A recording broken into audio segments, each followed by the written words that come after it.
सन्मानित जिल्हा परिषद सदस्य नरेशजी ईश्वरकर यांना आमंत्रित करतो।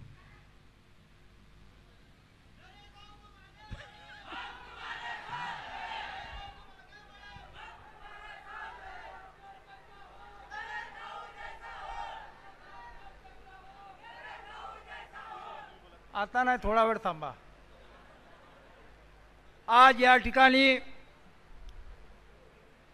आपले नेते ज्यांच्या आदेशाप्रमाणे आज या अख्ख्या महाराष्ट्रामध्ये ज्यांच्या एक नाव आहे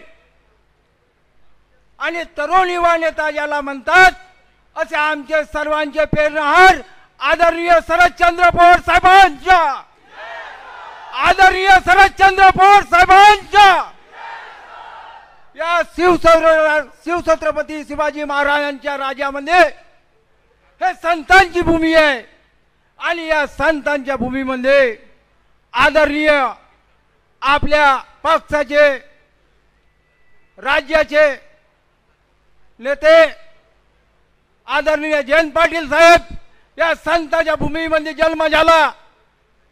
आदरणीय अमोलदादा कोल्हे साहेब या संतांच्या भूमीमध्ये जन्म झाला।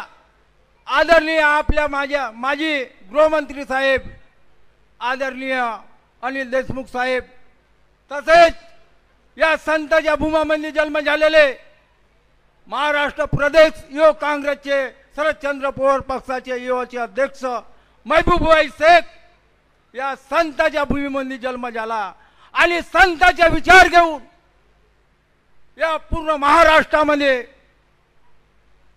आदरणीय शरदचंद्रजी पवार साहेबांच्या विचाराला मान्य देऊन ज्या वेळेस या पक्षाची जेव्हा खऱ्या अर्थानं तोडायचे काम केलं त्यावेळेस जेव्हा शरदचंद्रजी पवार साहेबांनी जेव्हा या पक्षाच्या अध्यक्ष म्हणून राजीनामा देवाची गोष्ट आली आणि त्यावेळेस जेव्हा आपले जयंत पाटील साहेब आहेत यांच्या डोळ्यातून जेव्हा अश्रू आले ते अश्रू आमच्या सारख्या कार्यकर्त्याला हे बघून नाही झाले, कारण ते अश्रू आज या ठिकाणी हे सर्व जनता म्हणून या ठिकाणी उभी झालेली आहे। कारण ते अश्रू आणि पक्षाची जेव्हा मोठे मोठे नेते ज्यांनी पक्षामध्ये मोठे मोठे पद भोगवले आज का बरं ते या पक्षातून गेल्यानंतर मंत्री सुद्धा होऊ शकले नाही, कारण ते ताकद होती फक्त शरदचंद्र पवार साहेबांची। म्हणून या ठिकाणी भंडारा या गोरगरिबांच्या जनतेचा विचार करून सणारी त्यांना मोठे मोठे पद मिळत पण आता का नाही मिळाले याची विचार करण्याची वेळ या तुमसरमवाडीला या महाराष्ट्रात या विदर्भातल्या लोकांना आज वेळ खऱ्या अर्थानं आलेली आहे।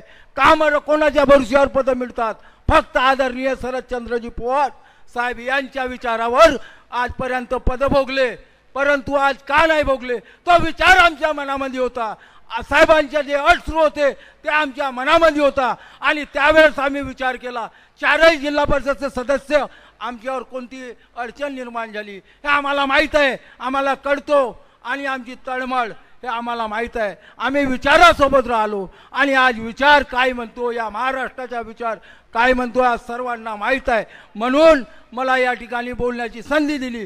विधानसभेची निवडणूक ज्या पद्धतीने समोर आहे आपल्यामुळे, पण ज्या पद्धतीने आम्हाला काही सूचना सुद्धा आल्या, परंतु जो व्यक्ती कितीतरी पक्ष बोलवतो, कितीतरी घरं फोडतो, कितीतरी बर्बाद करतो, कितीतरी पक्ष बर्बाद केलो, त्या व्यक्तीला हे तुमसरची विधानसभेतली लोक तुम्ही कबूल करणार का?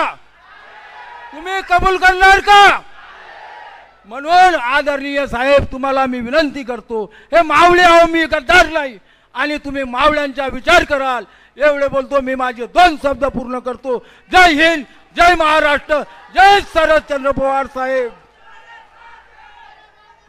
धन्यवाद।